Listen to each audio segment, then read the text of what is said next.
नमश्चण्डिकायै। ॐ श्रीदुर्गायै नमः। अथ सप्तश्लोकी दुर्गा।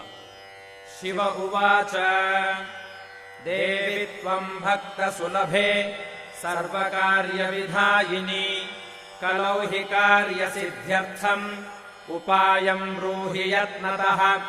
देव्युवाच शृणुदेव प्रवक्ष्यामि कलौ सर्वेष्टसाधनम् मया तवैव स्नेहेनाप्यम् वा स्तुतिः प्रकाश्यते।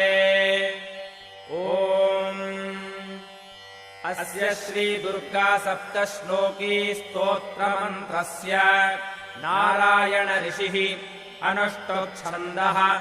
श्रीमहाकाली महालक्ष्मी महासरस्वत्यो देवताः श्रीदुर्गा प्रीत्यर्थम् सप्तश्लोकी दुर्गापाठे विनियोगः।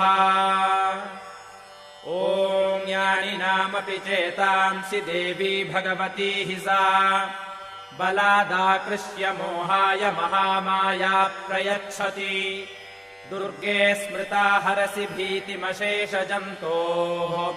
स्वस्थैः स्मृता मतिमतीव शुभाम् ददासि।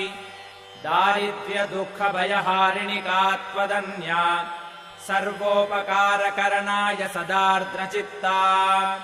सर्वमङ्गलमाङ्गल्ये शिवे सर्वार्थसाधिके शरण्ये त्र्यम्बके गौरि नारायणि नमोऽस्तुते। शरणागतदीनार्तपरित्राणपरायणे सर्वस्यार्तिहरे देवि नारायणि नमोऽस्तुते। सर्वस्वरूपे सर्वेशे सर्वशक्तिसमन्विते भयेभ्यस्त्राहिनो देवि दुर्गे देवि नमोऽस्तुते। रोगानशेषानपहंसि तुष्टारुष्टातु कामान् सकलानभीष्टान्। त्वामाश्रितानाम् न विपन्नराणाम् त्वामाश्रिता ह्याश्रयताम् प्रयान्ति।